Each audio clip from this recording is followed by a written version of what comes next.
Good morning. What's up? What's up? This is Lisa 2 Cent giving it to you 1 cent at a time. Today I'm going to address infidelity, and I want to discuss my own experience with infidelity. Part one. I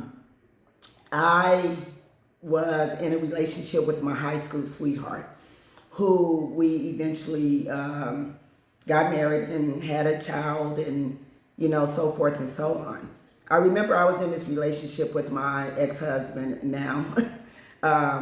And just like most men, he would be like, hey, I'm going over here to shoot basketball with my friends, or I'm going ahead and got to have some drinks with my friends, and so forth and so on.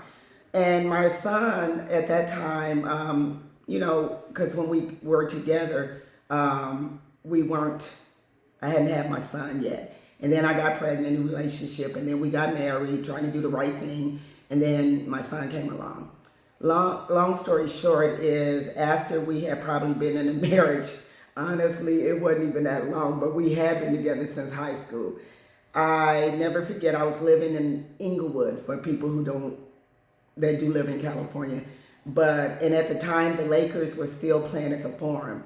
And I remember my husband at the time asked me, hey, Lisa, can you guys go, or can you go to the store and get some steaks and potatoes for dinner, because his brother and his sister-in-law was coming over. I said, sure, I'll wait for her to get here. She could ride with me, and I did. And so we went and, did some grocery shopping for dinner. We're on the way back.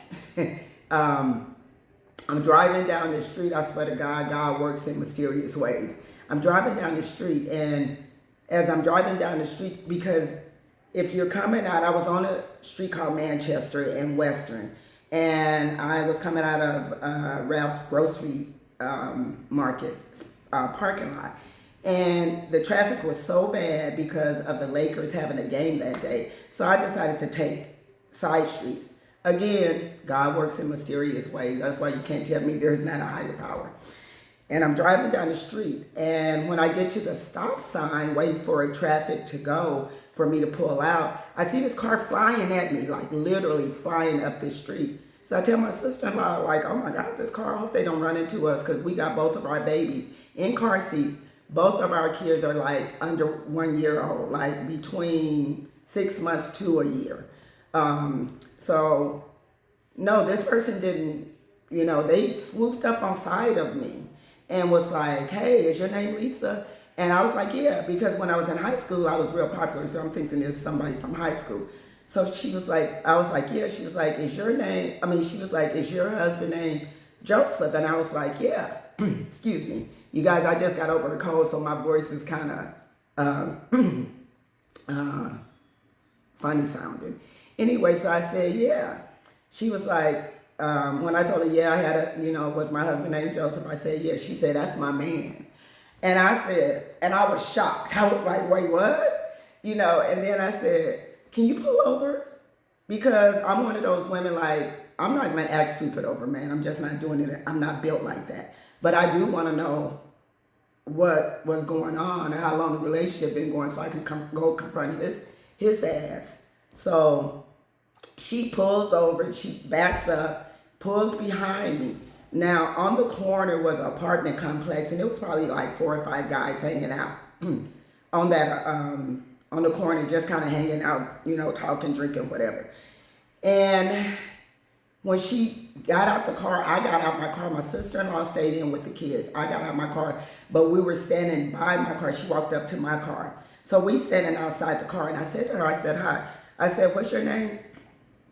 And she said, Jesus Christ, what was that girl name? Any other time it just rolled off my tongue, but whatever it was, just if it was Denise. She was like, my name is Denise. And I was like, hi, Denise. I was like, so how long you guys been messing around? And she was like, oh, for about 6 months now. And I was like, okay. I said, so, like, how do you guys be hooking up? Like, and she was like, oh, he either comes to my house or we get a room. And I was like, yeah. And she's like, she got the whole, like, head shaking and this and that. So I said, oh, okay. Because in my head, I'm saying, as long as you don't get stupid, we good. Because I'm not one of them women to take it out on the So I said, okay, because first of all, when I go to confront him, I need all the information I can. I said, okay, so y'all stay at your house or a room? She said, yeah. So y'all been together 6 months? She said, yeah. I said, okay. I said, and I asked her a few other questions. I can't remember because it's been so long.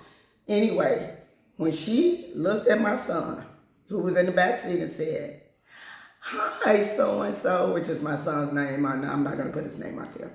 And I said, she said, hi, so-and-so. And I literally, I'm not lying, I blacked out. Like, I blacked out. And I took her head and went through the window with it. Like, girl, you know my baby? So that means you kicking it with my baby? And I know people are going to say that's not her fault.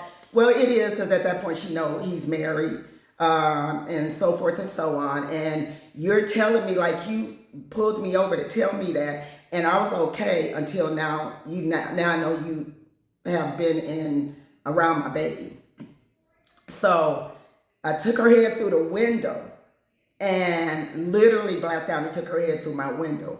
And yes, it was the front window, so I know I could have got glass on the kids and all that, but I wasn't thinking at the time because, as I said, it was a blackout. Anyway, so come back for part 2. Have a good day.